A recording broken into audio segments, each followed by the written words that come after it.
Hello welcome back, this is Raj Kamal. Hello guys, आज जो हमारा डिस्कशन है स्पेशली एसएससी जेई और आरआरबी जेई को लेके है। ओके, ये कितना बेनिफिशियल है, किसके लिए गोल्डन अपॉर्चुनिटी आपको दिख रहा है, फ्रेशर या पास आउट के लिए? अगर फ्रेशर के लिए बहुत ज्यादा गोल्डन अपॉर्चुनिटी है तो कैसे मैं इसको ग्रैब कर सकूं, और जो पास आउट बहुत पहले हो चुके हैं वो आपके लिए कितने बड़े चैलेंज बन के सामने रह सकते हैं अपकमिंग वैकेंसी में। सो इनके लिए मैं डिस्कस करूंगा ना कौन से हमारे पार्ट में एलिजिबिलिटी होंगी और किस तरीके से एग्जाम को तैयारी करें, किस तरीके से अपन तैयार रहे इस एग्जाम के लिए। सो बहुत बड़े आपके जो वैकेंसी के अपडेट है मिलने वाले हैं आपको, इसलिए सर कैसे तैयार है, आज से अपन कैसे तैयार रहे, ये आपको प्लान करना बहुत जरूरी है। तो इस सीरीज में मैं लगातार आप लोगों के लिए इसलिए वीडियोस ला रहा हूं आरआरबी और एसएससी के लिए, क्योंकि हमारे पास एक अच्छी खासी वक्त है और इसके लिए मैं बहुत बेहतर टाइम दे सकता हूं। लगातार 21, 22 और 23 की बात करें तो बहुत बड़ा चांस है, खासकर फ्रेशर वाले के लिए तो बहुत ज्यादा अपॉर्चुनिटी है as compare to pass out जो ऑलरेडी कई सालों से हो रखे हैं और तैयारी कर रखे हैं। लेकिन वही बात है सर कि अब की भी नहीं तो फिर लैला पुदीना वाली बात आ जाएगी। लेकिन मैं यहां पे जो बात आज डिस्कस कर रहा हूं सर, उनकी चर्चाएं पहले होनी चाहिए कि एसएससी जेई और आरआरबी जेई को अपन किस तरीके से क्रैक करें सर। तो सबसे पहले मैं इस सीरीज में कहता हूं कि जो एसएससी है और आरआरबी है, ध्यान से समझिए सर, जो एसएससी है और आरआरबी है, तो एसएससी के लिए तो नो डाउट आप जानते हो सर कि अपन डिप्लोमा भी एलिजिबल है। एसएससी के लिए क्या है, डिप्लोमा भी एलिजिबल है और सर बीटेक भी एलिजिबल है हमारा। डिप्लोमा के साथ सर हमारा बीटेक भी एलिजिबल है। लेकिन जो आरआरबी है, आरआरबी में इसमें ज्यादा प्रयास इस बार भी लगाए जा रहे हैं कि सीनियर सेक्शन इंजीनियर की वैकेंसी दी जाएगी। अगर दी जाएगी तो एलिजिबल कौन होगा, बीटेक। लेकिन जेई के लिए तो बीटेक डिप्लोमा शुरू से था। जब 2015 की वैकेंसी हमारी जेई की एसएससी की भी आई थी तो वहां पे हमारे दोनों एलिजिबल थे। तो ऐसे कंडीशन में है कि सर हम किसके लिए तैयार करें और कितना तैयार करें, कितना हमारे पास वक्त है। तो इस वक्त के अकॉर्डिंग सर अपने को काम करना है। एलिजिबल अगर आप हैं तो इस वीडियो को आगे कंटिन्यू करें और लगातार देखें, क्योंकि ये सीरीज चलेगा।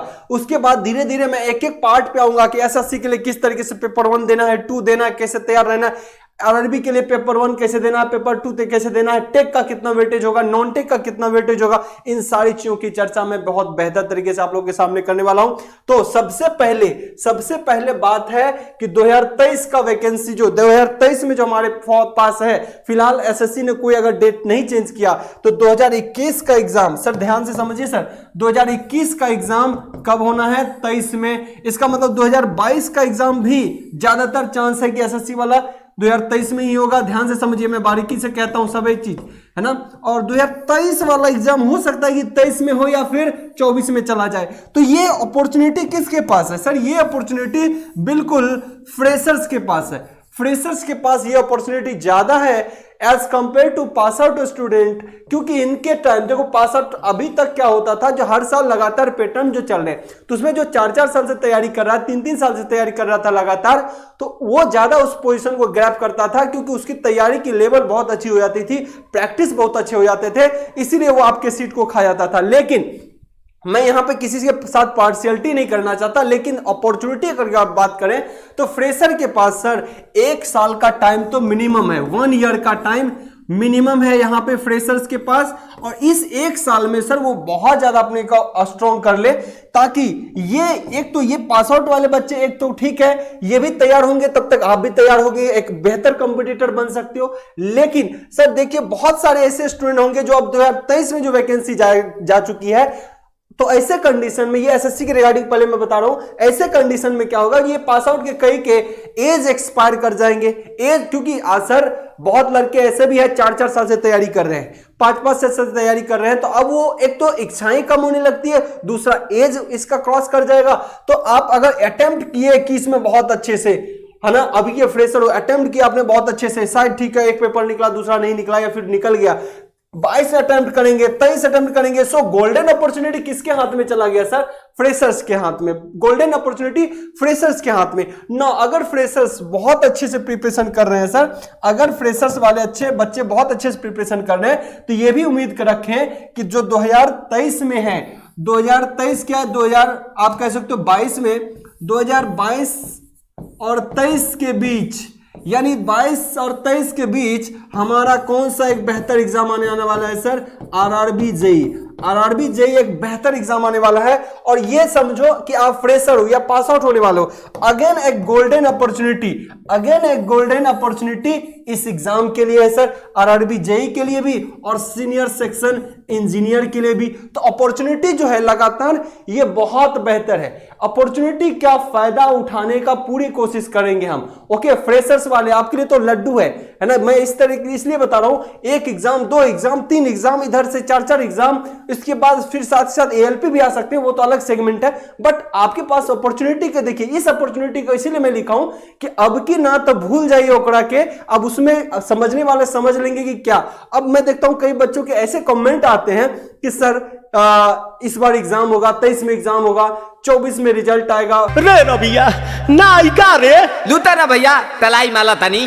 तो उस वाली बात में हम नहीं फंसेंगे। वो बच्चे वैसे करते हैं जो ज्यादातर डिमोटिवेट हो चुके हैं, कई साल उसकी प्रिपरेशन के हो चुके हैं, इसलिए वो सोचता है 22 का एग्जाम, 23 में रिजल्ट, 24 में ज्वाइनिंग, 25 की सैलरी। सो ऐसे का नहीं सोचना। ओके सर, हमारे इसीलिए मैं बोल रहा हूं कि ये जो चांसेस है, जो फ्रेशर अभी अभी पास आउट हुआ है, 1 साल हुआ है, 2 साल हुआ है, क्योंकि 1 साल बाद लगातार उसके साथ सीरीज में वैकेंसी आ रही है। अभी मैं किसी भी एग्जाम के सिलेबस की बात नहीं कर रहा, आज मैं सिर्फ और सिर्फ ये बात कर रहा हूं कि जो भी बच्चा फ्रेशर है, यानी पास आउट कब का है, यानी या तो पास आउट अगर वो 2020 का है, पास आउट 2021 का है, पास आउट अगर 2022 में भी होगा, तो इन तीनों बच्चे के लिए इतनी बड़ी गोल्डन अपॉर्चुनिटी है जिसकी कोई लिमिट ही नहीं है सर। इतनी बड़ी अपॉर्चुनिटी नहीं मिल सकता सर। एक साथ मैं कहूं तो अभी एएलपी नाम बोलना गलत है, लेकिन मैं बोलता हूं कि आपके साथ उस टाइम तक आरआरबी के एएलपी के बहुत बच्चे होते हैं कि रेलवे में लोको पायलट बनना है, टेक्नीशियन भी बनना, बहुतों के शौक होते हैं, चाहे वो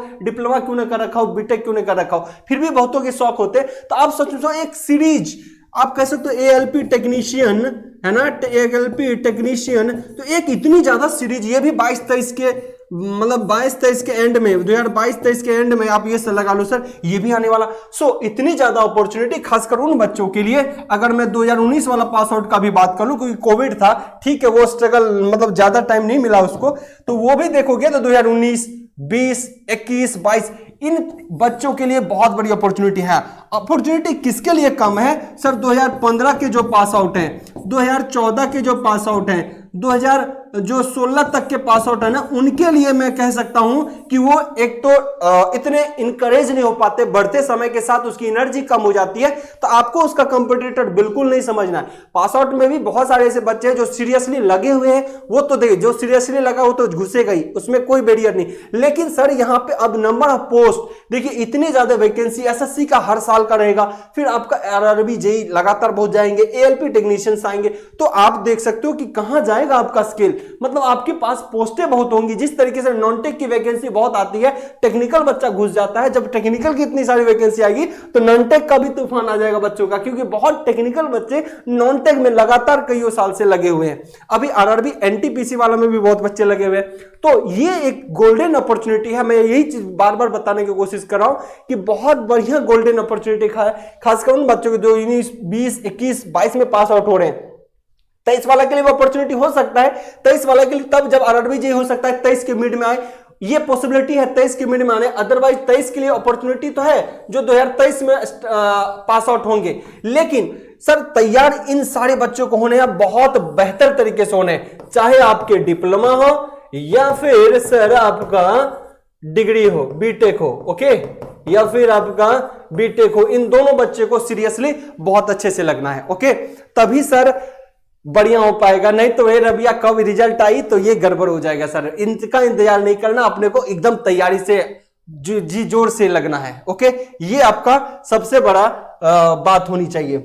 नौ सर, तैयारी के दौरान जो अपन तैयारी करें तो उसमें किन किन बातों का सबसे ज्यादा ध्यान रखना है और कब स्टार्ट कर दे अपनी तैयारी। अगर हमारी 2022 के एंड में या फिर 23 की शुरुआत में अगर ये वैकेंसी देखने को मिलते और लगातार सीरीज में मिलेगा, एक दिए दूसरा देंगे, तीसरा देंगे, चौथा देंगे, पांचवा देंगे, इस तरीके से सर अगर लगातार सीरीज में देखने को मिलेगा। लेकिन टेक्निकल का एग्जाम है, नॉन टेक भी छोड़ेगा पीछा नहीं, टेक्निकल भी पीछा नहीं छोड़ेगा, तो इसकी तैयारी कब करें और किस तरीके से करें, यह भी बड़ा इंपॉर्टेंट हो जाता है। ओके, तो कब करें, किस तरीके से? सर मैं तो कहूंगा, देखिए नॉन-टेक आज के डेट में आपके लिए एक विटल रोल प्ले कर रहा है, बहुत ही इंपॉर्टेंट रोल प्ले कर रहा है। बिना नॉन-टेक के बिना अगर आपको चाहोगे ना कि सर मेरा एग्जाम निकल जाए, तो ये तो आपकी बहुत बड़ी भूल होगी।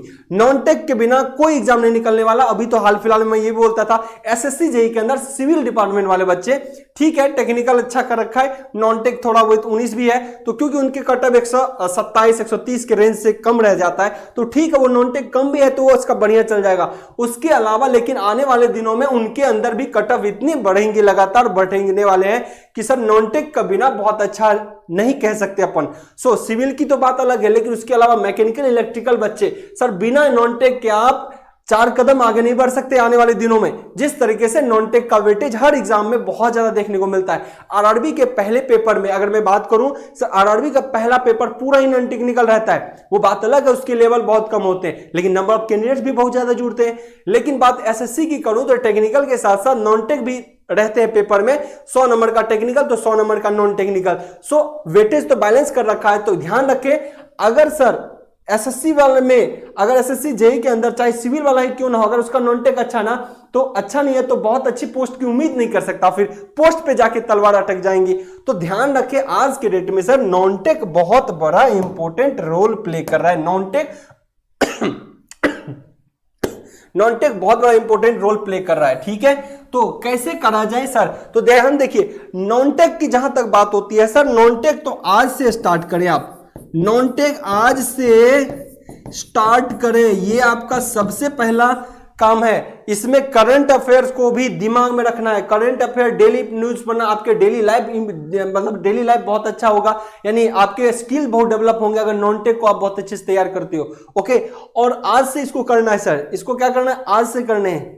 ओके, नाउ मैं बात करूं सर टेक्निकल की। टेक्निकल भी सर मैं कहता हूं ये 6 मंथ्स का गेम तो होता है, 6 मंथ्स का गेम होता है, लेकिन सर जब आपके नजरों के सामने इतनी ज्यादा वैकेंसी है तो तूफानी नहीं मारेंगे यहाँ पे, एकदम सिक्सर पे सिक्सर नहीं लगाएंगे सर। हाँ, एकदम बेसिक सिंगल डबल करते हुए सर सिक्सर पे जाएंगे। यानी इसके लिए आपको करना है क्या, बेसिक बहुत अच्छा आपको क्या करना है सर, बेसिक बूस्ट करने हैं, बेसिक आपको बूस्ट करने हैं। बेसिक जितना अच्छा होगा वो आपको बहुत ज्यादा हेल्प करेगा। तो फिर कब से इसकी तैयारी करें?